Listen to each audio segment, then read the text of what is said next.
लोगों को शिवम एंड सजीरी की जोड़ी बहुत पसंद है तो इस वीडियो को लाइक कर दो और साथ ही मेरे चैनल को सब्सक्राइब भी। मीठा खट्टा प्यार हमारा के आज के एपिसोड में हमें देखने को मिलता है दोस्तों, जहाँ पे कि शिवम और सजरी की नजदीकियां बढ़ती ही जा रही है। सजरी बड़े प्यार से उसके लिए कॉफी बना के लाई थी, उसको टाई पहनाई थी, जिसके बाद शिवम ऑफिस चले जाता है और कहता है कि कॉफी बहुत अच्छी बनी थी। अब सजरी के मन में ये ख्याल उठता है कि मुझे भी टेस्ट करना है कि शिवम जी को आखिरकार ये कॉफी इतनी पसंद क्यों आती है। और जैसी वो टेस्ट करती है वो सोचती है इस कॉफी में तो कोई टेस्ट ही नहीं है, शिवम जी की पसंद तो बिल्कुल अतरंगी टाइप है जो कि मुझे कभी पसंद भी नहीं आने वाली है।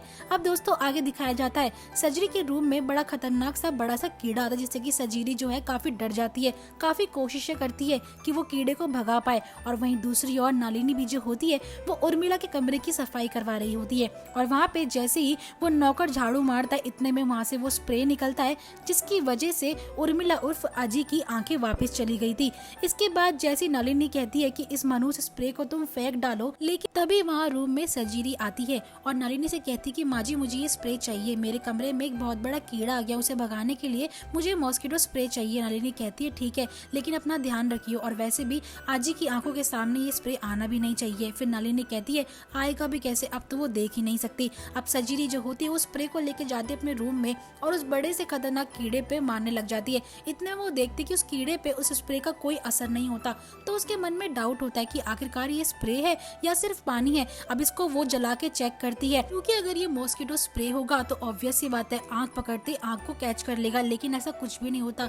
सजीरी यहाँ पे समझ जाती है कि इस स्प्रे बॉटल के अंदर सिर्फ पानी भरा हुआ है, ना कि मॉस्किटो स्प्रे। अब उसे डाउट होता है कि ये स्प्रे तो मैंने अजी की आंखों में डाला था, अगर ये सिर्फ पानी है तो उनकी आंखें कैसे जा सकती है। इसलिए सजीरी का शक अब पक्का हो जाता है और वो टेस्ट करने के लिए फिर से एक बार उर्मिला के पीछे चली जाती है, जहाँ पे कि अजी जो होती है वो डाइनिंग टेबल में जा रही होती है पानी पीने के लिए और यहाँ पे वो फुल एक्टिंग में होती है, अंधे होने का ड्रामा करती है, सीढ़ियाँ पकड़ पकड़ के चलती है, पानी भी ग्लास को टच करके पीती है।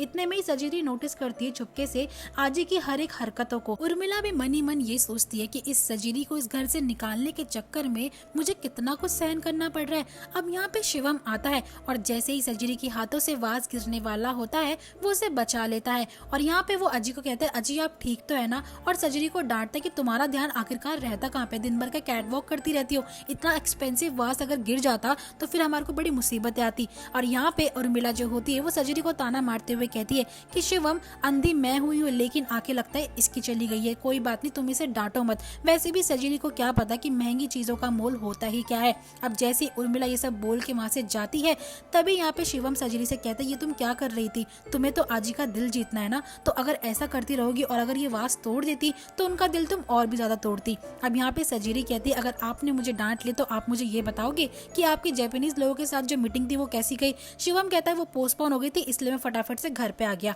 अब यहाँ पे नलिनी से उर्मिला कहती है कि मैं अपने रूम में पाठ करने जा रही हूँ और किसी को भी मेरे रूम में मत भेजना मुझे डिस्टर्ब करने के लिए।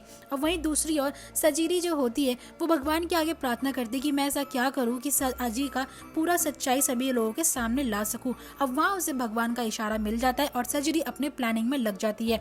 घर के सभी लोग एक साथ बैठ के लंच कर रहे होते हैं, वहाँ पे सजरी को ना पाके शिवम उसके बारे में जब पूछता है नलिनी से तो इतने में प्रिया कहती है कि उसकी तबीयत ठीक नहीं है, वो बाद में लंच कर लेगी। अब यहाँ पे शिवम को लगता है कि सजरी ने मुझे बताया क्यों नहीं कि उसकी तबीयत ठीक नहीं है, तो सभी लोग उसे छेड़ने लग जाता है कि शिवम को लगता है अब सजरी की काफी टेंशन होने लगी है। लेकिन तभी दोस्तों लंच करते करते पूरे रूम में ही हॉल में ही धुआं फैलने लग जाता है आग का, जिसके बाद सभी घर वाले वहाँ से भाग जाते हैं। लेकिन नलिनी कहती है कि अभी भी सजीरी और आई घर पे ही है और आई ने तो अपने कानों में हेडफोन्स लगा रखेंगे, उन्हें तो पता भी नहीं चलेगा कि घर में आग लग चुकी है।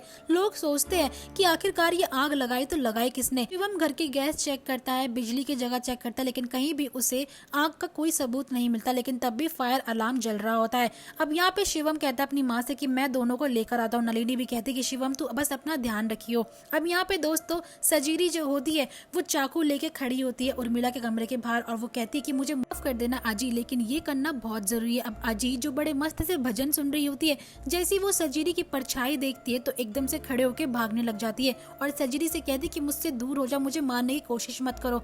और तभी वो तेज चिल्लाती है शिवम, जिसके बाद सभी घर वाले जो होते घबरा जाते हैं, आखिरकार ये आजी की ही आवाज है। अब यहाँ पे लोगों की नजर पड़ती है उन कंडों पे जिन पे आग जल रही होती है और वो आग और किसी ने नहीं बल्कि सजीरी ने सबको गुमराह करने के लिए लगाई होती है। अब अजी की चीख सुन के शिवम वगैरह सब लोग उन्हीं के कमरे में पहुंच जाते हैं। अब सजीरी भी आजी को चाकू मारती है लेकिन दीवार पे उनको नहीं लग पाता।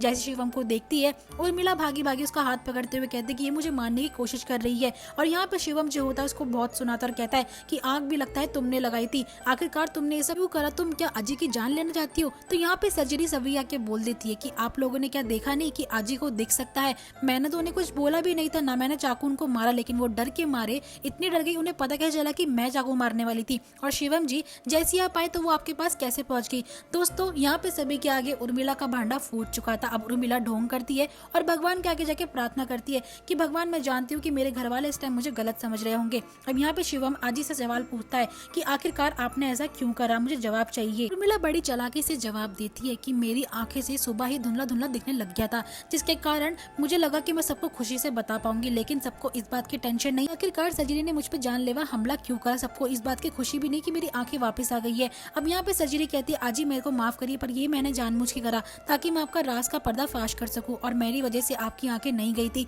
लेकिन उर्मिला कहती सारी गलती तुम्हारी ही है। अब दोस्तों यहाँ पे स्टोरी की एंड नहीं होती है, वहीं पे आने वाले एपिसोड में हमें देखने को मिलेगा किस तरीके से शिवम जो है घर छोड़ने की धमकी देता है और सर्जरी को कहता है कि तुम भी मेरे साथ चलोगी। वीडियो अच्छी लगी तो वीडियो को लाइक करिएगा और साथ ही हमारे चैनल को सब्सक्राइब